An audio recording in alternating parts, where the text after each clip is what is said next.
چاچو آپ ان کی باتوں پر دھیان نہ دیں، آپ بس میرے لیے کسی اچھی سی نوکری کا انتظام کر دیں، باقی میں خود سنبھال لوں گی۔ اسے تو بس کسی بھی طرح اشر سے جان چھڑانی تھی، اس لیے چاچی کی باتوں کو نظر انداز کرتے ہوئے وہ چاچو سے کہنے لگی۔ چاچو نے کچھ سوچتے ہوئے کہا، ہاں میں سر ہلایا، کیونکہ جانتے تھے کہ وہ اتنی آسانی سے ان کی جان نہیں چھوڑنے والی۔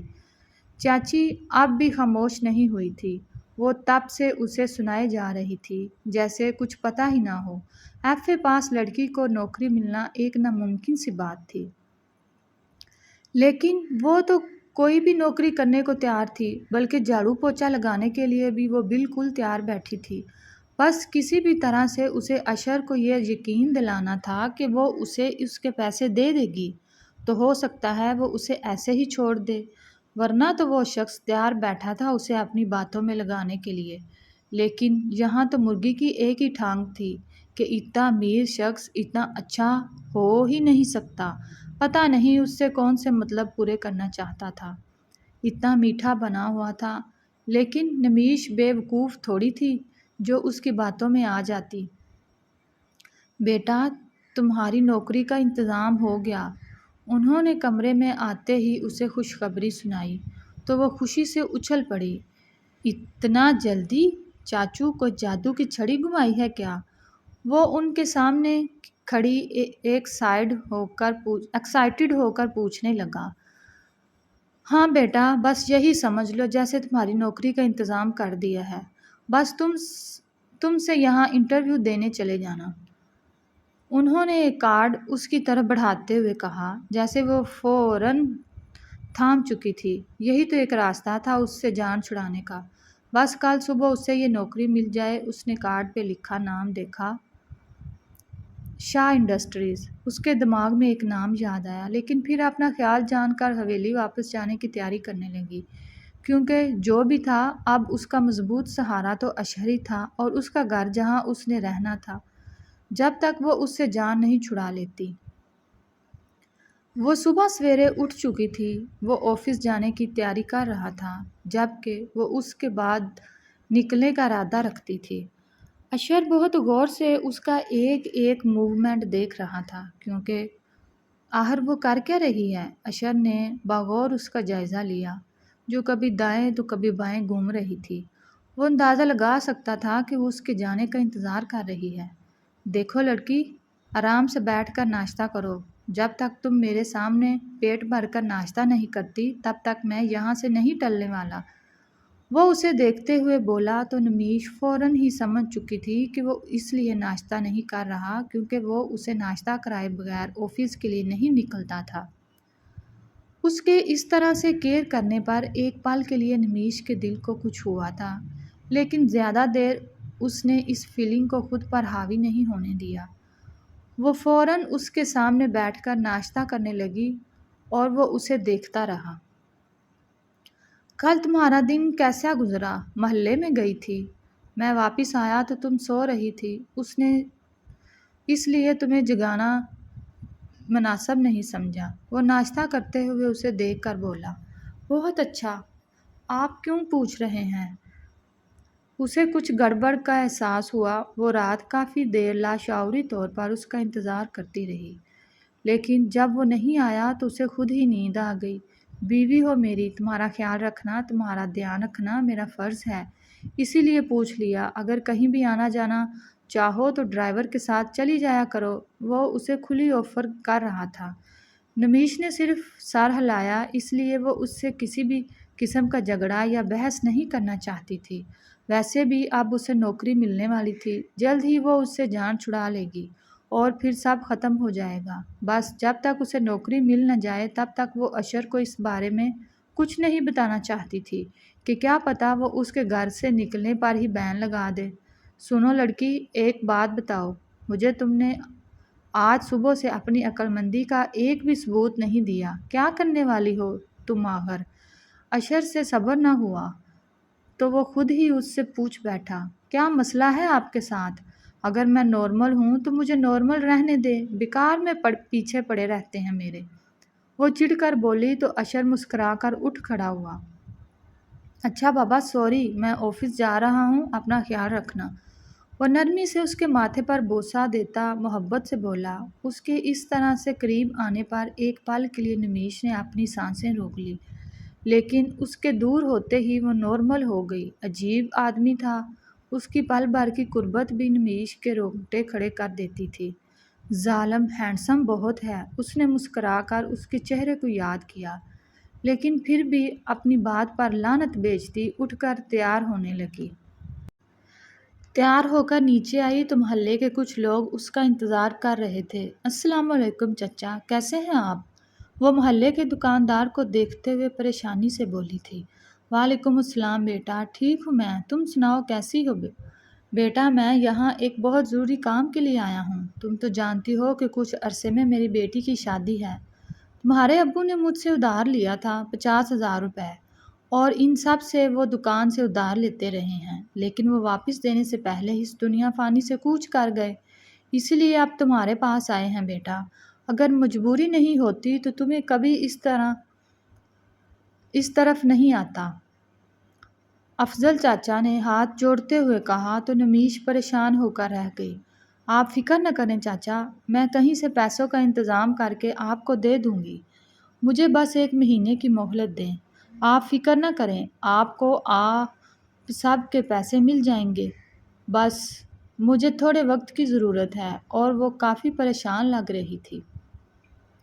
بیٹا تمہارا شوہر تو اتنا امیر آدمی ہے، اس سے کہو کہ ہمارے پیسے دے دے۔ چاچا نے حل پیش کیا۔ جی چاچا، میں پیسے دے دوں گی، آپ فکر نہ کریں۔ اور وہ انہیں یہ نہیں بتا پائی تھی کہ وہ اسے اپنا شوہر ہی نہیں مانتی تو وہ اس سے پیسے لے کر کیسے انہیں دیتی، لیکن ادھار تو ادھار تھا، دینا تو تھا ہی۔ اور وہ جانتی تھی کہ چاچا مجبور ہو کر یہاں تک آئے ہیں، ورنہ کبھی اس کے سامنے ہاتھ نہیں پھیلاتے۔ یہ ایک بہت بڑی کمپنی تھی۔ پہلے تو اس نے قدم رکھتے ہوئے اسے ڈر لگ رہا تھا۔ اسے یہاں جھاڑو پوچھے کے لیے بلایا گیا ہوگا، اس نے سوچا، کیونکہ جدید ترین کمپیوٹر سسٹم، اعلیٰ ترین عمارت اور مہنگے سے مہنگا فرنیچر۔ اسے پل میں ہی اپنی اوقات یاد آ گیا تھا۔ اسے سمجھ نہیں آ رہا تھا وہ جائے تو کہاں جائے۔ جب ایک آدمی اس کے پاس آیا، آپ نمیش ہیں؟ وہ اسے دیکھتے ہوئے پوچھنے لگا تھا۔ اس نے فوراً ہاں میں سر ہلایا۔ واسق صاحب اس کمرے میں آپ کا انتظار کر رہے ہیں، وہ ایک آفس کی طرف اشارہ کرتے ہوئے بولا تو وہ ہاں میں سر ہلاتی اس طرف چلی گئی۔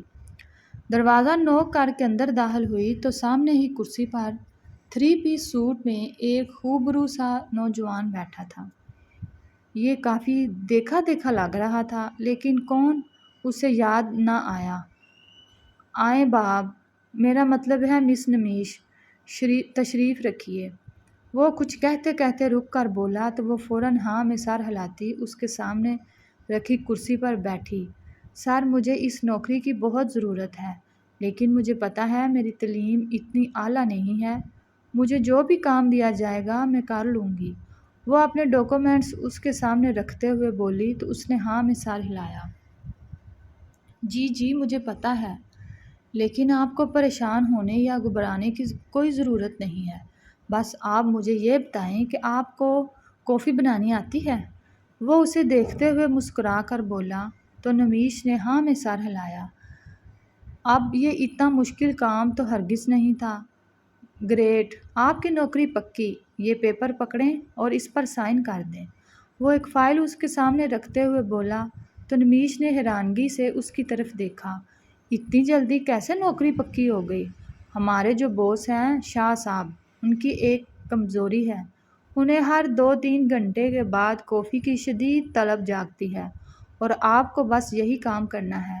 آپ کو ہر 2 سے 3 گھنٹے کے بعد ان کے لیے ایک کافی کا کپ بنا کر ان کی ٹیبل پر رکھنا ہے۔ آپ کی پرسنل سیٹ بھی انہی کے آفس میں ہی ہے۔ آپ کو 1 مہینے کی 50,000 روپے ملیں گے۔ اگر آپ کو مناسب لگے تو سائن کر دیں۔ وہ اسے مکمل بات بتا رہا تھا جب اگلے ہی لمحے اس نے پین اٹھاتے ہوئے پیپر پر سائن کر دیے۔ 50,000 1 مہینے کی، وہ بھی صرف کافی بنانے کی! بندے کو اور کیا چاہیے؟ وہ خوشی خوشی سوچتی پیپرز پر سائن کر کے پیپرز دوبارہ اس کے حوالے کر چکی تھی۔ ویسے ان پیپرز پر سائن کرنے کے بعد آپ یہ نوکری چھوڑ نہیں سکتی۔ اس ڈیل کے مطابق اب آپ کو 6 مہینے تک اسی آفس میں کام کرنا ہوگا، اور ہماری ڈیل کے مطابق آپ کا کام بس کافی بنانا ہی ہوگا۔ آپ آج ہی اپنے کام پر لگ جائیں۔ رحمان، انہیں سر کے آفس میں لے جاؤ، اس نے مسکرا کر کہا تو وہ فوراً اٹھ کر اس کے پیچھے آئی۔ کافی بنانا تو اسے آتی ہی تھی اور اچھی بنانا وہ سیکھ لے گی۔ آفس کی طرف جاتے ہوئے سوچ رہی تھی، اسے دفتر کے دروازے تک چھوڑ کر واپس لوٹ گیا، جب کہ دروازے کو نوک کرتی اندر داخل ہو چکی تھی۔ آفس میں باس کے علاوہ سامنے کرسیوں پر 2 لوگ بیٹھے تھے۔ وہ انہیں چھوڑ کر اس کی طرف متوجہ ہوئی جو ٹیبل کی دراز میں سر دیے نہ جانے کیا کر رہا تھا۔ اس نے ایک نظر سامنے دیکھا اور پھر اس کے ہاتھ پیر ساکت رہ گئے۔ جس سے جان چھڑا رہی تھی وہی تو اس کے سامنے بیٹھا تھا۔ اشہر نے ایک نظر اس کی طرف دیکھا، پھر سامنے بیٹھے لوگوں کی طرف متوجہ ہو گیا۔ کافی مشین اس طرف ہے۔ اس نے ایک نظر سامنے نمیش کو دیکھا، پھر کہا، مطلب وہ یہاں اس کی آمد سے پہلے واقف تھا، مطلب کہ اسے پھنسایا گیا ہے۔ اس نے گور کر اشہر کو دیکھا جو اسے نظر انداز کیے اپنا کام کی طرف مکمل متوجہ تھا، لیکن اسے اسی طرح سے سامنے کھڑے دیکھ کر اس نے ایک نظر اس کی طرف دیکھا، پھر کافی روڈلی انداز میں بولا، شاید آپ کو سنائی نہیں دیا نمیش جی، کافی مشین اس طرف ہے۔ مطلب صاف تھا، یہاں جس کام کے لیے آئی ہو وہ کرو، مجھے تاڑنا بند کرو۔ نمیش غصے سے پیر پٹکتی باہر نکل گئی۔ اب اسے وہ بندہ بھی یاد آ گیا تھا جس دن کا نکاح ہوا تھا۔ اس دن وہ گواہ کے طور پر ان کے ساتھ تھا۔ ارے کیا ہو گیا مس نمیش، آپ اتنے غصے میں کیوں ہیں؟ وہ اس کے سامنے کھڑا مسکرا کر پوچھ رہا تھا۔ تم یہ سب کچھ جانتے تھے نا، اور تم وہی ہو جو اس دن ہسپتال میں نکاح کے وقت ساتھ تھے۔ ارے واہ، آپ نے مجھے پہچان لیا، لیکن میری کوئی غلطی نہیں ہے، میں نے وہی کیا جو آپ کے شوہر نے مجھ سے کہا۔ ٹھیک ہے تو بتا دینا انہیں، میں واپس جا رہی ہوں۔ وہ انتہائی غصے سے کہتی وہاں سے جانے والی تھی جب واسق نے کہا، آپ ایسے نہیں جا سکتی، آپ نے کانٹریکٹ پیپر پر سائن کیا ہے، 6 مہینے تک آپ نوکری کو چھوڑ نہیں سکتی۔ اگر آپ نے اس نوکری کو چھوڑا تو فوری طور پر آپ کو ہماری کمپنی کو 5 لاکھ روپے دینے پڑیں گے، اور اگر آپ نے نہیں دیے تو آپ کو جیل بھی ہو سکتی ہے۔ وہ اسے سمجھا رہا تھا یا دھمکا رہا تھا، وہ سمجھ نہیں پائی۔ تم لوگ مجھے جیل بھیجو گے؟ مجھے، وہ اسے گھورتے ہوئے بولی۔ تو واسق نے ہاں میں سر ہلایا۔ میرا باس اندر آپ کا انتظار کر رہا ہے، اور آپ کی کافی کا بھی۔ اگر آپ جیل نہیں جانا چاہتی تو کافی بنانا اتنا مشکل کام نہیں ہے، اور سیلری بھی اچھی خاصی ہے۔ کبھی سنا ہے کہ کافی بنانے والے کو 50,000 روپے مل رہے ہوں، وہ بھی 1 مہینے کے؟ ذرا عقل سے کام لیں اور باس کو کافی دیں۔ خدا حافظ۔ وہ اسے ڈراتے ہوئے دوبارہ اپنے کیبن کی طرف چلا گیا تھا، جبکہ وہ سچ میں ڈر چکی تھی۔ ویسے بھی اس کی ذات سے اشہر کو کون سا فائدہ تھا جو وہ اسے جیل جانے سے بچاتا۔ وہ دروازہ کھٹکھٹائے بغیر اندر داخل ہوئی، اور شاید یہی بات اشہر کو بہت غصہ دلا گئی تھی۔ مس نمیش، آپ کو اتنی تمیز نہیں ہے کہ کسی کے روم میں آنے سے پہلے نوک کیا جائے؟ دوبارہ باہر جائیں اور دروازہ کھٹکھٹا کر میری اجازت کے بغیر اندر داخل ہوں۔ اس کے انداز سے کہیں بھی نہیں لگ رہا تھا کہ وہ مذاق کر رہا ہے، مطلب وہ اس کی اتنی بے عزتی کر رہا تھا، لیکن اس وقت اس کے ذہن پر جیل جانے کا خوف زیادہ سوار تھا۔ وہ باہر گئی، دروازہ کھٹکھٹایا۔ اشہر کی آواز پر وہ پیر پٹکتے واپس آفس میں آئی اور بنا کسی کو مخاطب کیے کافی بنانے لگی۔ اشہر کو اس کا غصے سے بھرپور چہرہ دیکھ کر بہت مزہ آ رہا تھا۔ تھوڑی دیر میں وہ لوگ اٹھ کر چلے گئے۔ نمیش کو اشہر کے آفس میں ہی ٹیبل کرسی دی گئی تھی۔ یہ بات تو وہ واسق اسے بتا ہی چکا تھا۔ آپ نے مجھے دھوکہ دے کر میرے ساتھ ٹھیک نہیں کیا۔ ان کے جاتے ہی وہ غصے سے بولی، اور تم جو شوہر کو بتائے بغیر اس طرح نوکریاں تلاش کرنے لگی تھی، اس کا کیا؟ وہ بھی اسے دیکھ کر کہنے لگا۔ تو ایک پل کے لیے شرمندہ ہوئی، لیکن پھر سوچا کہ اس سے جان چھڑانی ہے تو پھر شرمندگی کیسی؟ وہ سر اٹھا کر بولی، تو کیا ساری زندگی آپ کے سہارے ہی بیٹھی رہوں گی؟ آج نہیں تو کل مجھے نوکری کرنی پڑے گی۔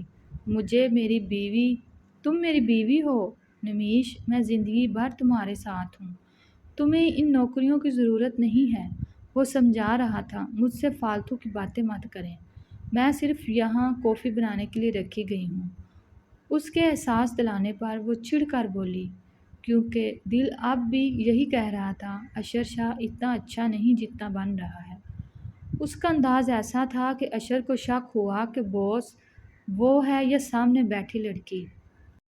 اشر نے سارا دن اسے بہت زیادہ تنگ کیا تھا، اسے خود بھی بہت مزہ آ رہا تھا۔ نمیش کا چہرہ سرخ ٹماٹر ہو رہا تھا، لیکن اشر باز ہی نہیں آیا۔ شادی کے پہلے دن سے وہ اسے تنگ کر رہی تھی، اب آخر کار اشر کو اچھا موقع ملا تھا اسے تنگ کرنے کا، تو وہ اسے کیسے ہاتھ سے نہیں جانے دیتا۔ صبح سے آفس میں جو بھی آیا تھا، اشر نے سب کے لیے کافی اسی سے بنوائی تھی۔ کافی بناتے بناتے اس کے ہاتھ سچ میں تھک گئے تھے، لیکن اب اس کا یہ کام تھا جو اس نے کرنا تھا۔ وہ تو اس وقت کو پچھتا رہی تھی جب اس نے ان پیپرز پر سائن کیے، کیا سوچ کے اتنی خوشی سے اس نے سائن کر دیے تھے۔ کیا وہ اتنی بیوقوف تھی کہ اشر کی چال کو سمجھ نہیں آئی؟ اللہ جی، یہ سب خواب بنا کر مجھے نیند سے جگا دیں، اس نے دل سے دعا کی تھی، لیکن یہ کوئی خواب نہیں بلکہ حقیقت تھی۔ لڑکی، تمہیں سنائی نہیں دے رہا میں کب سے تمہیں کافی کا کہہ رہا ہوں؟ اشر نے اونچی آواز میں کہا تھا، کیونکہ وہ اپنے ہی خیالوں میں کیوٹ فیس بنا رہی تھی اور اشر بیچارے کے دل کی دھڑکن ہلا رہی تھی۔ یہ لڑکی کیا ہوتا ہے؟ میرا نام نمیش ہے، نمیش، اور بہتر ہوگا کہ آپ مجھے میرے نام سے پکاریں، ورنہ آپ کو آپ کی اس آفس کے ساتھ اٹھا کر باہر پھینک دوں گی۔ وہ انتہائی غصے سے کیا بول رہی تھی یہ تو وہ خود بھی نہیں سمجھتی تھی۔ وہ غصے سے کیا کہتی تھی اسے خود بھی پتہ نہیں تھا۔ یار مجھے تو ٹھیک ہے، لیکن میرے آفس کو کیسے اٹھا کر باہر پھینکو گی؟ وہ سیریس انداز میں پوچھنے لگا، جبکہ اس کی حالت اسے بہت مزہ دے رہی تھی۔ آپ میرے ساتھ فضول باتیں نہ کریں، میں یہاں صرف کافی بنانے کے لیے آئی ہوں۔ یہ بات اس نے صبح سے اب تک اسے تقریباً 90 بار یاد دلائی تھی۔ ہاں تو وہی تو کہہ رہا ہوں کہ فضول بحث مت کرو بلکہ کافی بناؤ میرے لیے۔ اشر بھی کہاں چپ رہنے والا تھا، جبکہ اس کے اس باس والے انداز پر اندر سے کھولتی رہ گئی۔ اب اشر نے سوچ لیا تھا کہ اب وہ اسے اسی کے انداز میں ڈیل کرے گا۔ یہ لڑکی آسانی سے ہاتھ نہیں آنے والی، اسی لیے اشر نے اس کا انداز اپنا لیا تھا، جو اس کے لیے کافی فائدہ مند ثابت ہو رہا تھا۔ وہ سارا دن اس کے سامنے رہے گی تو کوئی بھی بیوقوفی نہیں کر پائے گی۔ وہ تو شکر تھا چچا کا جنہوں نے پہلے ہی اسے فون کر کے بتا دیا کہ نمیش نوکری کی تلاش کر رہی ہے، اور ایسے میں اشر نے ان سے کہا کہ وہ اسے اسی کے آفس میں بھیج دیں، وہ سب سنبھال لے گا، اور اس نے سب کچھ سنبھال لیا تھا۔ سنو نمیش، پلیز تھوڑی دیر یہیں رک جاؤ، ہم دونوں ساتھ چلیں گے، وہ 6 بجے اٹھتے دیکھ کر بولا۔ سب لوگ ہی جا رہے تھے تو وہ بھی یہاں کیوں رکتی؟ مجھے آپ کے ساتھ نہیں جانا، میں خود جا سکتی ہوں، وہ نخرے دکھاتے ہوئے بولی، جب اشر نے اس کا ہاتھ تھام لیا۔ یار تھوڑی دیر رک جاؤ، دونوں ساتھ چلیں گے، وہ اسے سمجھا رہا تھا۔ سردی کی شام کے اندھیرے میں اسے اکیلے گھر میں نہیں بھیج سکتا تھا، کیونکہ شادی کے ان 15-16 دنوں میں وہ اسے اچھے سے جان چکا تھا کہ وہ کتنی بیوقوف ہے، اور وہ اب اسے کسی بھی قسم کی بیوقوفی کرنے کی اجازت نہیں دے سکتا۔ دیکھیں مسٹر باس، آپ باس میرے صبح 9 بجے سے شام 6 بجے تک ہیں، اس کے بعد میں کیا کرتی ہوں آپ کو کوئی مسئلہ نہیں ہونا چاہیے۔ وہ صبح سے ہی اس پر تپی ہوئی تھی، اب غصہ تو بنتا تھا۔ بالکل ٹھیک کہا تم نے، میں تمہارا باس صبح 9 بجے سے شام 6 بجے تک ہوں، اس کے بعد میں تمہارا ہسبینڈ ہوں۔ اور ہسبینڈ کیا کرتے ہیں، ایک جھلک تو بنتی ہے۔ وہ اس گردن میں ہاتھ ڈالتا اگلے ہی لمحے اس کے لبوں کو قید کر چکا تھا۔ یہ سب کچھ اتنا اچانک ہوا کہ نمیش کو سنبھلنے کا موقع بھی نہ ملا، لیکن وہ اس کو اپنے ساتھ اس طرح سے فری نہیں کر سکتی تھی۔ اس کے اس انداز پر جہاں اس کا دل بری طرح سے دھڑکا تھا، وہیں اس نے اپنے نازک ہاتھ کے مکے اس کے سینے پر برسانا شروع کر دیے، لیکن وہ تو شاید لوہے کا بنا تھا جس پر کوئی اثر نہ ہوا۔ جب کچھ لمحوں کے بعد اس نے اس کے لبوں کو اپنی دسترس سے آزاد کیا تو نمیش زمین پر دیکھنے لگی، شرم کے مارے نظریں نہیں اٹھا پا رہی تھی۔ دل الگ بے ترتیب ہو رہا تھا، لیکن وہ اسے معاف کرنے کا بھی کوئی ارادہ نہیں رکھتی تھی، اس لیے غصے سے بولی، آپ ایک انتہائی چھچورے اور آوارہ آدمی ہیں۔ کچھ لمحات کے بعد بولنے کے قابل ہوئی۔ یا تو یہ الفاظ اس کے منہ سے نکلتے تھے اور اشر کا تو اختیار کہکہ بلند ہوا، کیا کروں جان، تمہیں دیکھ کر ہو جاتا ہوں، ویسے بھی بیوی کے ساتھ یہ سب کچھ الاؤ ہے نہ۔ وہ مسکرا کر کہتا ہے، ایک بار پھر سے اس کے قریب آیا، اگر تم نے میری بات نہیں مانی اور میرے فارغ ہونے سے پہلے تو آفس سے باہر نکلی تو آج کی رات میں تمہیں اپنے تمام وعدے بھول جاؤں گا۔ یہ دھمکی تھی یا کچھ اور؟ لیکن نمیش پر اثر کر گئی تھی۔ وہ پلٹ کے باہر نکل گئی، لیکن گئی کہیں نہیں۔ وہ اس کے فارغ ہونے کا انتظار کرتی رہی اور اشر کو پتہ تھا اور کچھ نہ صحیح لیکن یہ دھمکی ضرور دکھائے گی۔ کام سے فارغ ہوتے ہوتے 8 بج چکے تھے۔ نمیش تو بہت غصے میں تھی، لیکن جیسے ہی اشر نے اسے چلنے کو کہا تو وہ اس کے پیچھے پیچھے چل دی۔ پہلے تو بند کمرے میں اس نے کس کیا تھا، یہ نہ ہو کہ یہاں سب کے سامنے شروع ہو جائے یہ لفنگا۔ وہ دل ہی دل میں کہتی، اس کے ساتھ آفس سے آنے پر بھی کچھ نہیں بولی تھی۔ وہ اس کے ڈر کو سوچ کر مسکرا دیا، چلو آئس کریم کھاتے ہیں۔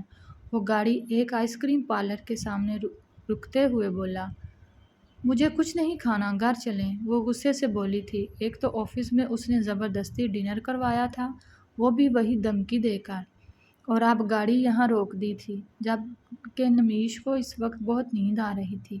یار اتنا گھبرا کیوں رہی ہو، پیسے تمہاری تنخواہ سے نہیں کاٹوں گا، وہ ہنستے ہوئے بولا تھا۔ نمیش نے انتہائی غصے سے اس کی طرف دیکھا تھا، آپ کیوں کر رہے ہیں میرے ساتھ یہ سب کچھ؟ میں کر چکی ہوں نا، میں یہ زبردستی کا رشتہ نہیں نبھانا چاہتی۔ میں مجبور کی مسٹر اشر، وہ اس وقت میرے لیے مشکل تھا، لیکن مجھے نہیں لگتا تھا کہ آپ اس وقت کو لے کر مجھے یوں بلیک میل کریں گے۔ اس دنیا میں کم لڑکیاں نہیں ہیں جو آپ کے عیش و عشرت پر مرتے ہوئے آپ کے پیچھے پیچھے آ جائیں گی، اور نہ ہی اس دنیا میں خوبصورتی کی کمی ہے، تو کیوں آپ میرے پیچھے پڑ رہے ہیں؟ کیوں آپ میری مجبوری کا فائدہ اٹھا رہے ہیں؟ کیا بگاڑا ہے میں نے آپ کا؟ نہ چاہتے ہوئے بھی اس کی آنکھوں میں نمی آ گئی۔ وہ پچھلے 15-16 دن سے اشر کو تنگ کر رہی تھی، اور بس ایک دن وہ اشر کو برداشت نہیں کر پائی۔ وہ بے اختیار مسکرا دیا، میں جانتا ہوں نمیش، اس دنیا میں کم لڑکیاں نہیں ہیں جو میری دولت کے پیچھے کھینچی میرے پاس چلی آئیں گی، اور نہ ہی اس دنیا میں خوبصورت لڑکیوں کی کمی ہے، لیکن تمہیں پتہ ہے تم وہ واحد لڑکی ہو جسے دیکھتے ہی مجھے لگا کہ تن نے دل کی دنیا ہلا دی ہے۔ تمہیں روتے دیکھ کر ہی میں نے فیصلہ کر لیا تھا کہ میں تمہیں اپنی زندگی میں شامل کروں گا۔ وہ پہلی نظر کا پیار کہتے ہیں نا، وہ ہو گیا تھا مجھے تم سے۔ جانتا ہوں تم ان سب باتوں پر یقین نہیں کرو گی، مجھے ایک برا انسان سمجھو گی نمیش، میں چاہتا ہوں تو اس وقت تمہاری مجبوری کا فائدہ کسی اور انداز میں بھی اٹھا سکتا تھا۔ میں نے تمہیں نکاح کی آفر کی جو تمہیں ٹھیک لگی، تم نے نکاح کے لیے حامی بھر لی تھی، لیکن اس رشتے کو قبول نہیں کر پائی۔ ٹھیک ہے، میں سمجھ سکتا ہوں کہ وہ وقت مشکل تھا، اس وقت تم کچھ بھی سوچنے سمجھنے کی کنڈیشن میں نہیں تھی، لیکن اب تمہاری ان بیوقوفیوں کا میں کیا مطلب نکالوں؟ کیا خرابی ہے مجھ میں جو تم اس رشتے کو قبول نہیں کر پا رہی؟ میں تمہیں دنیا کی ہر خوشی دے سکتا ہوں نمیش، لیکن تم مجھے ایک موقع نہیں دے سکتی۔ تم میری بیوی ہو نمیش، میں جب چاہوں جو چاہوں کر سکتا ہوں، لیکن اس کے باوجود بھی میں تمہیں اس رشتے کے لیے وقت دے رہا ہوں تاکہ تم سنبھل جاؤ، اس رشتے کو سمجھ جاؤ، لیکن تم اپنی بیوقوفیوں اور اپنی سوچوں کی وجہ سے نہ تو اس رشتے کو قبول کر پا رہی ہو اور نہ ہی مجھے۔ سمجھنے کی کوشش کر رہی ہو۔ میں تم سے محبت کرتا ہوں یار، اتنی سی بات کیوں نہیں سمجھ پا رہی ہو؟ اب اشر کو غصہ آنے لگا تھا اور وہ اس کے غصے سے خوفزدہ ہو گئی تھی۔ میں اتنی خوبصورت نہیں ہوں، وہ نظر جھکا کر منمنائی تھی۔ مجھے کوئی خوبصورت لڑکی نہیں چاہیے نمیش، مجھے ایک ایسی لڑکی چاہیے جو مجھ سے پیار کرے۔ وہ اب بھی سمجھا رہا تھا، آپ کو کوئی بھی لڑکی مل جائے گی جو آپ سے پیار کرتی ہے۔ آپ اتنے دولت مند ہیں، اتنے امیر ہیں آپ۔ وہ پھر بولی تھی، عیش و عشرت، شہرت، دولت سے تو مجھے بہت ساری لڑکیاں مل جائیں گی، لیکن ایسا دل جو پیار کرے وہ تمہارے علاوہ اور کہیں سے نہیں ملے گا۔ وہ جیسے آج اسے کسی بھی طرح اپنی بات سمجھانا چاہتا تھا۔ مجھے کچھ سمجھ نہیں آ رہا، وہ اتنی دیر کے بعد بولی بھی تو کیا؟ تو سمجھا تو رہا ہوں میری جان، سمجھنے کی کوشش کرو گی تو کچھ سمجھ آئے گا نا۔ میں جانتا ہوں تم مجھ سے پیار نہیں کرتی، اس لیے یہ سب کچھ کر رہی ہو، لیکن تم مجھے ایک موقع تو دو، میں تم سے بس ایک موقع مانگتا ہوں، تمہیں خود مجھ سے پیار ہو جائے گا۔ نمیش تم مجھ سے پیار مت کرو، بس میرے پیار کو سمجھو، میں تمہارے ساتھ کوئی زبردستی نہیں کروں اور نہ ہی تمہیں فورس کروں گا۔ مجھے تھوڑا وقت دو، اگر میں تمہارے دل میں اپنی جگہ نہیں بنا پایا تو وہی ہوگا جو تم چاہو گی، ٹھیک ہے، لیکن اپنی بات پر قائم رہیے گا۔ وہ اس کی بات کاٹ کر بولی۔ وہ اشر نے اداسی سے مسکرا کر ہاں میں اشارہ لایا۔ اب بھی وہ اس کے بات کو سمجھنے کی بجائے اپنے انداز میں لے چکی تھی۔ اس کے دماغ میں اس وقت بھی اشر کو چھوڑنا ہی تھا، لیکن اشر محبت میں مجبور تھا، اسی لیے چپ ہو گیا۔ شاید محبت ایسی ہی ہوتی ہے۔ جس دن سے اشر نے اس کے سامنے اپنے جذبات کا کھل کر اظہار کیا تھا، اس نے بھی اسے تنگ کرنا چھوڑ دیا تھا۔ وہ ایسا کوئی کام نہیں کر رہی تھی جس سے اشر کو شک ہو کہ وہ ابھی تک اس کے معاملے میں اپنے دل کو مطمئن نہیں کر پائی۔ اشر نے اس سے 1 مہینے کا وقت مانگا تھا، جس میں 1 ہفتہ گزر چکا تھا۔ وہ دونوں صبح ایک ساتھ آفس جاتے، شام کو ان کی ایک ساتھ ہی واپسی ہوتی۔ وہ سارا دن اشر کے ہی آفس میں رہتی۔ اس کا سارا دن کافی بورنگ گزرتا، کیونکہ اشر زیادہ تر اپنی میٹنگز میں ہی مصروف رہتا۔ آفس میں اس کا زیادہ تر وقت اکیلے ہی گزرتا تھا، کیونکہ اشر میٹنگز کے سلسلے میں باہر رہتا۔ باقی سب کچھ تو ٹھیک تھا، لیکن اسے آفس میں موجود اشر کی سیکرٹری سومیا بالکل پسند نہیں تھی۔ کہنے کو تو بہت ماڈرن، بولڈ اور اسٹائلش لڑکی تھی، لیکن اس نے نوٹ کیا تھا کہ وہ اشر کے ساتھ کچھ زیادہ ہی چپکتی ہے۔ ہر وقت اس کے آگے پیچھے گھومتے رہتی، کبھی ایک کام تو کبھی دوسرے کام کے لیے آفس میں آتی، اور سب سے بری بات جو اسے لگتی تھی وہ تھی اس کا بے تکلف سے اپنے لیے کافی بنانے کا آرڈر دینا۔ اس وقت بھی وہ دونوں ایک ساتھ ہی کسی میٹنگ کے سلسلے میں باہر جا چکے تھے، جبکہ وہ وہیں بیٹھی بور ہو رہی تھی۔ ایک بار اپنے لیے کافی بنا کر پی اور پھر اشر کا پورا آفس چیک کرنے لگی۔ اب تو اسے ایک ایک کی زبانی یاد ہو چکی تھی، کیونکہ اس کا سارا دن ہی یہی گزرتا۔ کہنے کو تو اشر اس کے سامنے محبت کے بہت بڑے بڑے دعوے کرتا تھا، لیکن اس کے اکیلے پن کی اسے اتنی سی بھی فکر نہیں تھی۔ سارا دن نہ جانے کہاں کہاں منہ مارتا رہتا ہے، مجال ہے جو ایک بار پوچھ لے کہ کیسی ہو بیوی۔ وہ اپنی سوچ میں بری طرح سے چونکی تھی، پھر اگلے ہی لمحے اٹھ کر واش روم کی طرف بھاگ گئی۔ وہ واش بیسن میں 3 بار کلی کر کے اس نے خود کو لعنت بھیجی تھی۔ حد ہوتی ہے نمیش، کیا تیری اتنے برے دن آ گئے ہیں کہ تو اس شخص کو اپنا احساس دلائے گی؟ وہ غصے سے بولی، پھر خود کو مطمئن کرنے کے لیے بول دیا، تو کیا ہوا؟ اتنا تو سوچ سکتی ہوں اس کے بارے میں۔ نکاح ہوا ہے، یہ تو لیگل ہے، اور کون سا صرف سوچنے سے وہ میرا شوہر ہو جائے گا؟ میں مانوں گی تو ہوگا نا، وہ میرا کبھی کچھ نہیں ہو سکتا، کیونکہ وہ ایک امیر آدمی ہے اور امیر آدمی کبھی کسی کا نہیں بن سکتا۔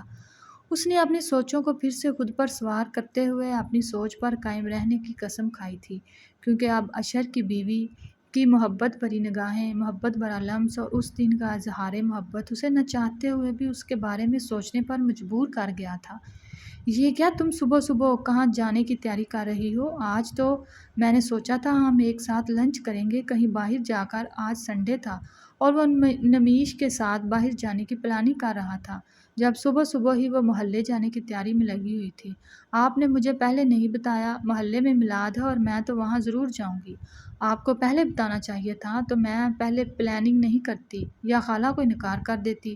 اب تو مجھے جانا ہوگا، میں نے وعدہ کیا ہوا ہے۔ اس کے ساتھ نمیش ایسے بول رہی تھی جیسے وہ زبردستی سے اپنے ساتھ لنچ پر لے جائے گا۔ اچھا تو تم میلاد پہ جا رہی ہو، یہ تو بہت اچھی بات ہے، جاؤ ثواب کماؤ، باہر تو ہم بعد میں بھی جا سکتے ہیں۔ یہ زیادہ اہم ہے۔ ویسے میں بھی اپنے دوست کی طرف نکلنے والا ہوں، تم آرام سے جاؤ، ہم نیکسٹ ویک لنچ باہر کریں گے۔ اس کے گھبرانے پر اشر نے اسے ریلیکس کرنے کے لیے کہا، ہاں وہی تو میں کہہ رہی ہوں، لنچ تو ہم کبھی بھی کر سکتے ہیں، لیکن یہ ثواب کا کام ہے، میلاد میں شرکت کرنا تو مجھے نکلنا چاہیے، یہ نہ ہو کہ وہاں میلاد شروع ہو جائے۔ نمیش جلدی اس کی نظروں سے اوجھل ہونا چاہتی تھی اور کچھ نہ سہی لیکن وہ اس کے لائے ہوئے کپڑے استعمال کرنے لگی تھی۔ وائٹ فراک پر وائٹ دوپٹے کو حجاب کی صورت میں کیے ہوئے آسمان سے اتری ہوئی لگ رہی تھی۔ چہرے پر ایک پیارا سا نور تھا جو اس کی خوبصورتی کو چاند لگا رہا تھا۔ میلاد میں میرے لیے بھی دعا کرنا، ہو سکتا ہے میرے لیے بھی کچھ بہتری ہو جائے۔ ہاں کیوں نہیں، میں دعا کروں گی کہ اللہ آپ کی ہر مراد پوری کرے، وہ جلدی کہتی باہر نکل گئی۔ اشر اس کی دعا سن کر مسکرا دیا۔ اب تو میری مراد تمہیں پا کر ہی پوری ہوگی نمیش، اشر شاہ۔ وہ زیر لب بڑبڑاتے ہوئے اوپر کمرے کی طرف آیا۔ آخر ایسی کیا بات تھی کہ میں اس کو اشر پر بھروسہ نہیں کرنے دے رہی تھی؟ کیا کمی تھی اس میں کہ نمیش اس طرح اسے نظر انداز کر رہی تھی؟ اس گھبرانا اشر کی نگاہوں سے چھپا ہوا نہیں تھا۔ ابھی وہ نہا دھو کر فریش ہوا ہی تھا کہ باہر اس کے ملازم نے بتایا کہ کوئی لڑکی آپ سے ملنے آئی ہوئی ہے۔ کسی لڑکی کا جان کر وہ پریشان ہوا تھا، کہیں فرحت تو نہیں آ گئی۔ وہ سوچتے ہوئے نیچے آیا تو سامنے ایک انجان لڑکی کھڑی تھی جو مسکرا رہی تھی۔ دیکھنے میں کافی خوبصورت تھی لیکن کون تھی یہ؟ اشر کے لیے یہ چہرہ بالکل انجان تھا۔ السلام علیکم، میرا نام فرح ہے، نمیش کی دوست ہوں۔ آپ مجھے نہیں جانتے لیکن بیٹھیے، میں آپ اپنا تعارف کرواتی ہوں، یقیناً میری آمد آپ کو بری نہیں لگے گی۔ وہ مسکراتے ہوئے بولی۔ یہ خوش اخلاقی سی لڑکی اشر کو بھی بری نہیں لگی تھی اور نمیش کا حوالہ تو اسے اور بھی اچھا لگا تھا۔ اس نے مسکراتے ہوئے خوش دلی سے اس کے سلام کا جواب دیا۔ وعلیکم السلام، بیٹھیں۔ وہ اس کے سامنے بیٹھے ہوئے اسے بیٹھنے کا اشارہ کرنے لگا تو وہ مسکرا کر بیٹھ گئی۔ نمیش تو محلے گئی ہوئی ہے، شاید آپ کو پتہ نہیں وہاں کوئی میلاد ہے، وہ کہنے لگا تو فرح مسکرائی۔ جی میں جانتی ہوں، دراصل جو بات میں نے آپ سے کرنی ہے اس کے لیے نمیش کا یہاں نہ ہونا زیادہ بہتر ہے۔ کیا مطلب؟ میں سمجھا نہیں۔ میں آپ سے نمیش کے بارے میں چند باتیں کرنے آئی ہوں جو جان کر شاید آپ کو اچھا لگے، شاید آپ کو اچھا نہ لگے، لیکن کچھ ایسی باتیں ہیں جن کا جاننا ضروری ہے۔ فرح کا انداز اسے متجسس کر گیا تھا، وہ اپنی بیوی کے بارے میں سب کچھ جاننا چاہتا تھا۔ آپ سوچ رہے ہوں گے کہ نمیش کوئی بہت ناشکری لڑکی ہے، اس کا یوں اتنے امیر آدمی سے نکاح ہو گیا ہے، آپ کا اتفاق سے ملنا، نکاح کرنا، مشکل میں اس کا ساتھ دینا، لیکن سب کے باوجود بھی نمیش آپ کی باتوں کو سمجھنے کے بجائے اپنی بے وقوفیاں سر انجام دے رہی ہے، آپ کی قدر نہیں کر رہی۔ اتنی دولت شہرت ہے آپ کے پاس لیکن اس کے باوجود بھی آپ اس کے دل میں اپنی جگہ بنانے میں کامیاب نہیں ہو پا رہے۔ آپ یقیناً اسے ایک بے وقوف، ناشکری، عقل سے پیدل قسم کی لڑکی سمجھتے ہوں گے، لیکن وہ ایسی نہیں ہے۔ کیا آپ جاننا چاہیں گے کہ وہ آپ پر بھروسہ کیوں نہیں کر پا رہی؟ فرح اس سے پوچھنے لگی تو وہ فوراً ہاں میں سر ہلا گیا۔ میں اس کے بارے میں سب کچھ جاننا چاہتا تھا کیونکہ اتنا سب کچھ ہو جانے کے باوجود بھی میں اسے مانا نہیں پا رہا۔ کیوں؟ مجھے سمجھنے کی کوشش نہیں کر پا رہی۔ میں جانتا ہوں کہ وہ جانتی ہے کہ نہ اس سے محبت کرتا ہوں، لیکن اس کے باوجود بھی کیونکہ میری محبت کو نظر انداز کرتی ہے، کیوں وہ میرے ساتھ کو قسمت کا لکھا سمجھ کر قبول نہیں کر پا رہی۔ میں نے اس کی پچھلی زندگی کے بارے میں سب کچھ پتہ لگایا ہے۔ میرے اندر یہ ڈر تھا کہ ہو سکتا ہے وہ کسی اور کو پسند کرتی ہو، لیکن ایسا کچھ بھی نہیں ہے۔ اس کی زندگی میں مجھ سے پہلے اور کوئی انسان نہیں تھا، تو پھر کیا وجہ ہے کہ وہ میری چاہت کو جو نظر انداز کر رہی ہے؟ آج پہلی بار اشر نے اس کے سامنے نمیش کا یوں ذکر کیا تھا کیونکہ وہ کسی پر بھروسہ نہیں کر پاتی، خاص کر کسی امیر شخص پر تو بالکل بھی نہیں۔ فرح نے اپنی بات کا آغاز کیا تو وہ خاموش ہو گیا۔ یہ 3 سال کی بات ہے، ہم لوگوں نے نیا کالج جانا شروع کیا تھا۔ ہمارے کالج میں ایک لڑکا پڑھتا تھا، ہم لوگوں کو پتہ تھا ہماری دوست سعدیہ اس کو پسند کرتی ہے۔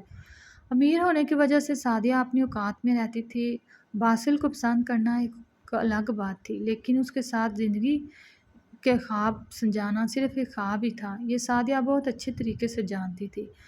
وہ نمیش کے سامنے اکثر اپنی محبت کا اظہار کر دیتی۔ نمیش نے بہت بار اس سے کہا کہ وہ باسل سے اپنی محبت کا ذکر کرے، لیکن سعدیہ خاموش ہی رہتی تھی۔ ایک دن اتفاق ہی سا ہوا کہ باسل خود اس کے سامنے آ کر پورے کالج کے سامنے اسے پرپوز کرنے لگا۔ سعدیہ کی خوشی کی تو کوئی انتہا ہی نہیں تھی۔ ہم سب کو یہ سب بہت اچھا لگتا تھا۔ پورے کالج میں اس کی لو سٹوری کے چرچے ہونے لگے۔ نمیش بھی اپنی بیسٹ فرینڈ کے لیے بہت خوش تھی، لیکن ایک دن جب سعدیہ نے شادی کا ذکر کیا تو اس کے الفاظ سن کر سعدیہ جیسے زندہ درگور ہو گئی۔ اس نے کہا کہ وہ صرف سعدیہ کو ایک شرط کے طور پر ڈیٹ کر رہا تھا۔ اس نے اپنے دوست کے ساتھ شرط لگائی تھی کہ وہ سعدیہ کو 1 مہینے تک ڈیٹ کرے گا، اور اب اس کی شرط پوری ہو چکی ہے۔ باسل نے اسے اس طرح سے روندا کہ شاید ہی وہ کسی پر یقین کر پاتی۔ وہ بہت کوشش کے باوجود بھی اپنی شرط کو پورا نہیں کر پایا۔ وہ اس کے دل میں اپنے لیے محبت پیدا کر گیا، لیکن اس کی عزت کے ساتھ نہیں کھیل سکا۔ اس دن نمیش کے دل میں باسل کے ساتھ ساتھ امیر لوگوں کی نفرت بھی پیدا ہونے لگی۔ وہ اکثر کہتی کہ امیر لوگ بہت غریب لڑکیوں کی زندگیاں برباد کر دیتے ہیں۔ اب کسی امیر شخص پر یقین کرنا نمیش کے بس سے باہر تھا۔ سعدیہ بالکل خاموش ہو چکی تھی۔ ایک دن اس کے گھر کسی بہت امیر گھر سے اس کا رشتہ آیا۔ اس کے ماں باپ نے اس کی مرضی جانے بغیر اس کی اس شخص سے شادی کر دی۔ شادی کی تقریباً 6 ماہ تک سب کچھ ٹھیک چلا۔ سعدیہ بھی اس نے رشتے کو قبول کر کے زندگی میں آگے بڑھ چکی تھی، لیکن باسل کا سایہ اب تک اس کی زندگی سے ختم نہیں ہوا تھا۔ ایک دن اتفاق سے باسل سعدیہ کے گھر چلا گیا، کیونکہ وہ اس کے شوہر کا دوست تھا۔ اس نے سعدیہ کے بارے میں سب کچھ بتایا۔ اس کے شوہر نہ صرف سعدیہ کو طلاق دے دی، بلکہ سعدیہ کو اتنے برے طریقے سے مارا کہ اس کے پیٹ میں پلنے والا بچہ پیدا ہونے سے پہلے ہی مر گیا، اور اسی انفیکشن سے 17 دن کے بعد سعدیہ کی موت ہو گئی۔ آپ سوچ رہے ہوں گے کہ سعدیہ کو اپنے گناہ کی سزا ملی تھی۔ اس نے ایک نامحرم سے محبت کرنے کی غلطی کی تھی، لیکن اس معصوم نے تو اپنے محرم سے بھی محبت کر لی تھی، اور اس کا محرم بھی اسے رسوا کر گیا۔ میں جانتی ہوں کہ آپ یہ سب سوچ رہے ہوں گے کہ آپ ایسے شخص نہیں ہیں، آپ نے تو سچے دل سے اس کا ہاتھ تھاما ہے، لیکن وہ معصوم تو ان سب باتوں کو نہیں جانتی نا۔ اس کے لیے ہر امیر شخص باسل جیسا آوارہ اور ہر شوہر سعدیہ کے شوہر کی طرح ذلیل ہے۔ میں کچھ دن سے یہاں نہیں تھی۔ جب مجھے انکل کی موت پتہ چلا مجھے افسوس ہوا، لیکن یہ بھی پتہ چلا کہ ایک اچھے شخص نے نمیش کا ہاتھ تھام لیا ہے۔ لیکن کل میرے چچا کے گھر جانا ہوا تو انہوں نے مجھے بتایا کہ یہاں بھی حالات بہت خراب ہیں۔ میں نہیں چاہتی تھی کہ آپ نمیش کے لیے اپنے دل میں کوئی بھی بدگمانی رکھیں، اسی لیے میں یہاں آئی آپ کو یہ سب بتانے کے لیے۔ پلیز نمیش سے بدگمان مت ہوئیے گا، اس کے لیے یوں کسی پر بھروسہ کرنا بہت مشکل ہے، لیکن مجھے یقین ہے کہ آپ اس کا ساتھ ضرور نبھائیں گے۔ فرح کہتے ہوئے اٹھ گئی تو وہ بھی اس کے ساتھ ہی اٹھا۔ فرح، میں تمہارا یہ احسان زندگی بھر نہیں بھولوں گا۔ تم نے مجھے نمیش کے بارے میں سب کچھ بتا کر بہت اچھا کیا۔ آپ نمیش کو چھوڑیں گے تو نہیں نا؟ وہ بہت اچھی ہے، بس تھوڑی سی بیوقوف ہے۔ فرح کے لب و لہجے میں اپنی سہیلی کے لیے محبت تھی۔ اب تو میں اسے پہلے سے زیادہ شدت سے اسے مناؤں گا، اسے مجھ سے محبت کرنی ہی پڑے گی، اس نے مسکرا کر کہا۔ تو فرح بھی مسکرائی اور اپنی سہیلی کے اچھے نصیبوں کے لیے دعا مانگی۔ شام کو نمیش گھر آئی تو اس کے لیے ایک بہترین ڈنر تیار تھا۔ اشر نے اسے بلایا تو وہ اسے سوالیہ انداز میں دیکھنے لگی۔ سوچا لنچ نہ سہی ہم ڈنر ہی تو کر سکتے ہیں، وہ مسکراتے ہوئے انداز میں بولا تو نمیش میں خاموشی سے اٹھ کر باہر آ گئی۔ ڈنر خوشگوار ماحول میں ہوا۔ اشر اسے کل کی میٹنگ کے بارے میں بتانے لگا۔ مطلب کیا؟ کل آپ اس صبح شمائلہ کے ساتھ میٹنگ پر جائیں گے، اور میں سارا دن بور ہوں گی، اور یہ چڑیل آپ کے ساتھ اتنا زیادہ چپکتی کیوں ہے؟ زہر لگتی ہے مجھے وہ۔ ضرورت سے زیادہ سٹائلش شمائلہ۔ اس کا انداز ایسا تھا کہ اشر بے ساختہ مسکرا دیا۔ ارے یار، وہ میری سیکرٹری ہے، میرے ساتھ کام کرتی ہے، تو اسے رہنا تو میرے ساتھ ہی ہے نا، اسی لیے اس کا میرے ساتھ جانا ضروری ہے۔ لیکن اگر تم زیادہ بور ہو رہی ہو تو میرے ساتھ آ سکتی ہو، اشر نے آفر کی تھی۔ ہاں، میں آپ کے ساتھ چلوں گی، لیکن یہ مت سوچیے گا کہ میں اس شمائلہ سے جیلس ہو رہی ہوں، اس سے جلتی ہے میری جوتی۔ اس کی زبان غلط جگہ پھسلی تھی۔ اشر بے اختیار اسے دیکھتا چلا گیا۔ مطلب بات جلدی جیلسی تک آ پہنچی تھی، اگلا سفر بھی اب مشکل نہیں تھا۔ میں نے کب کہا تم سے کہ تم جیلس ہو رہی ہو یا ایسا کچھ؟ بھلا تم کیوں جیلس ہونے لگی؟ تم کون سا مجھ سے پیار کرتی ہو یا مجھے اپنا شوہر مانتی ہو؟ میں تو صرف بائے دائے ایک بات کہہ رہا تھا۔ اشر نے مسکراتی نگاہیں اس کے چہرے پر جمائے ہوئے کہا، ہاں تو میں نے بھی آپ کی غلط فہمی دور کرنے کے لیے بول دیا۔ غلط فہمی تو کسی کو بھی ہو سکتی ہے، ہو سکتا تھا آپ کو ہو جائے، نمیش جھینپ کر بولی۔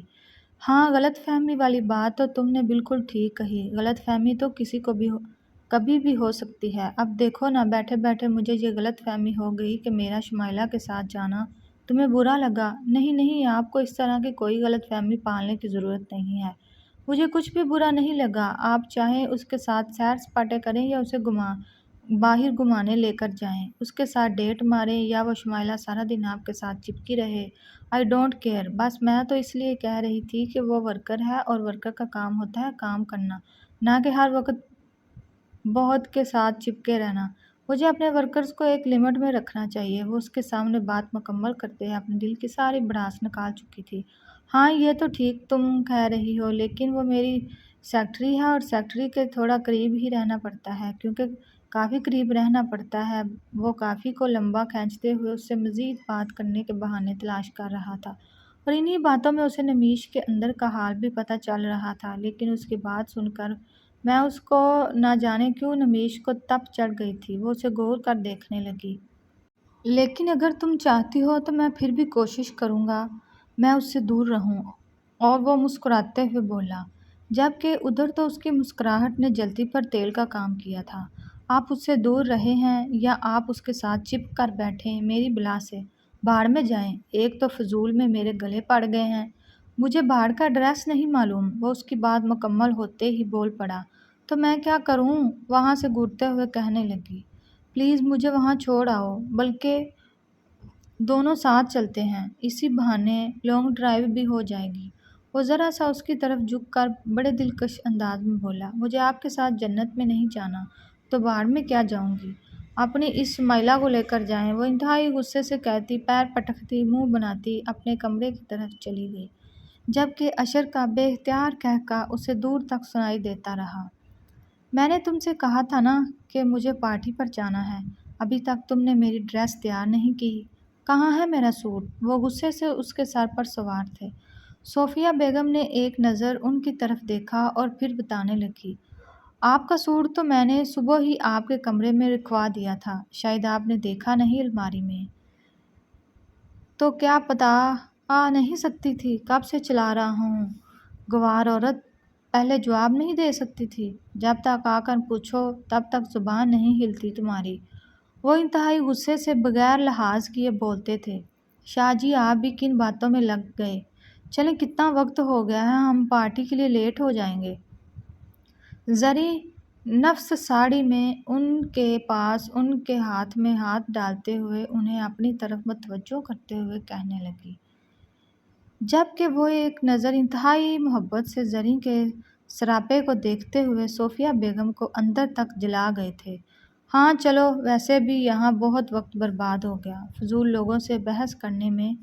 وہ ان کی طرف دیکھتے ہوئے جتا رہے تھے کہ وہ ان کی زندگی میں ہمیشہ سے صرف ایک فالتو عورت ہے اور کچھ نہیں۔ زریں ایک طنزیہ نگاہ ان کی طرف دیکھتی اپنی ساڑی سنبھالتے ان کے پیچھے پیچھے ہی کمرے کی جانب جا چکی تھی، لیکن پھر مزید 10 منٹ کے بعد ان کے لبوں پر ایک مسکراہٹ آ رہی تھی، میرے جوتے کہاں ہیں، میری ٹائی کہاں ہے، فضول عورت گاڑی کی چابی کہاں رکھی ہے؟ وہ انتہائی غصے سے اس کی عزت کو دو کوڑی کا کرتے ہوئے ہر بات میں انہیں ہی پکار رہے تھے۔ وہ ان کے کمرے کی طرف بڑھتی ہوئی ان کا سامان اپنے ہاتھ میں تھام چکی تھی، اور اب ان دروازہ کھٹکھٹانے لگی تھی۔ ان کی کمرے میں ان کو دروازہ کھٹکھٹانے کی اجازت نہیں تھی۔ اجازت نہ ملنے پر وہ کمرے میں داخل ہوئی اور ان کا سامان کی طرف بڑھنے لگی، جبکہ زریں بیڈ پر بیٹھی اپنے پاؤں میں جوتے پہن رہی تھی۔ انہیں دیکھتے ہی نفرت سے نظریں پھیر گئی، خود ساختہ نفرت، جبکہ حق تو وہ ان کا لوٹ چکی تھی، شوہر تو ان کا چھینا گیا تھا، لیکن پھر بھی انہوں نے کبھی بھی اس عورت سے نفرت نہیں کی تھی، اور اگر کی تھی تو کبھی ظاہر نہیں کیا تھا، جس طرح سے وہ کھلے عام ان سے اپنی نفرت کا اظہار کرتی تھی۔ اب وہ انہیں سوٹ کوٹ پہنا رہی تھی۔ ان دونوں سے بے نیاز زریں اپنی تیاری مکمل کر رہی تھی۔ انہیں کوئی فرق نہیں پڑتا تھا کہ ان کا شوہر اپنی پہلی بیوی کی طرف دیکھتا ہے یا اتنا سب کچھ ہو جانے کے باوجود بھی ان کی ساری ذمہ داری ان کی پہلی بیوی نے اٹھا رکھی ہے، کیونکہ شاہ صاحب کو انہوں نے اس طرح سے اپنی طرف لگایا تھا۔ ان کی نظر میں ان کی پہلی بیوی کی اوقات ایک نوکرانی سے بڑھ کر نہیں کی، لیکن پھر بھی یہ ایک انتہائی کڑوا سچ تھا کہ وہ بے اولاد تھی اور اس خاندان میں شاہ صاحب کی بیوی ہونے کا رتبہ صرف اور صرف صوفیہ کو حاصل تھا۔ سچ تو یہ ہے کہ میں تم سے بہت خفا ہوں اور تم نے مجھے اپنی ابھی تک بیوی سے نہیں ملوایا۔ وہ فون پر اس سے بات کرتے ہوئے اپنی ناراضگی کا اظہار کرنے لگی۔ وہی تو تھا جس کے سامنے وہ اپنے دل کی ہر بات کہہ دیتی تھی، لیکن وہ بیٹا تھا، وہ اپنے شوہر کی بے اعتنائی کے بارے میں کسی سے کچھ نہیں کہہ سکتا۔ ماما، آپ کی بہو ابھی مجھے منہ نہیں لگاتی، آپ سے اسے کیسے ملواؤں؟ فی الحال زیادہ تر ناراض ہی رہتی ہے، اور آپ تو جانتی ہیں جن حالات میں شادی ہوئی ہے۔ وہ بات کرتے کرتے رک گیا۔ انہیں تو پھر ساری بات مکمل بتا چکا تھا۔ وہی تو مجھ سے ملاؤ اسے، میں اسے بتاؤں گی کہ تم اسے کتنا چاہتے ہو، اسے کتنی محبت کرتے ہو۔ تم پر نہ سہی لیکن تمہاری ماں پر یقین کرے گی، انہوں نے مسکراتے ہوئے کہا تو ان کی محبت پر وہ بھی مسکرا دیا۔ مجھے یقین ہے ماما، وہ آپ کی بات پر ضرور یقین کرے گی، لیکن مجھے تھوڑا سا وقت دیں، میں بہت جلد اسے آپ سے ملوانے لے آؤں گا۔ ویسے بھی اب حالات بدل رہے ہیں اور اس کے دل کی دنیا بھی میری طرف سے پلٹ رہی ہے۔ اس نے مسکراتے ہوئے خوشخبری سنائی۔ یہ تو بہت اچھی بات ہے میری جان، اس کا مطلب ہے کہ میں اپنی بہو کے گھر آنے کی تیاری کر لوں؟ مسکراتے ہوئے کہا، ہاں بالکل تیاری کریں، اور اپنے شوہر صاحب سے میری پٹائی کروانے کی بھی تیاری کر لیں، کیونکہ وہ تو پیچھے پڑے ہوئے ہیں اپنی بیوی کی بانجی کو میرے گلے ڈالنے کے لیے۔ ان کا بس چلے تو کہیں سے بھی مولوی بلا کر اس فرد سے میرا نکاح پڑھوا دیں۔ اس نے ہنستے ہوئے کہا تو وہ بھی مسکرا دیں۔ انشاءاللہ جو بھی ہوگا بہتر ہوگا، نکاح تو بہت بابرکت فریضہ ہے جو تم نے کیا ہے، وہ تو ایک بہت نیک کام ہے، اور سب سے بڑھ کر تم اس لڑکی سے محبت کرتے ہو، اس سے زیادہ بھلا اہم اور کیا بات ہو سکتی ہے؟ تمہارے بابا تمہاری جذبات کو ضرور سمجھیں گے، انہوں نے یقین سے کہا۔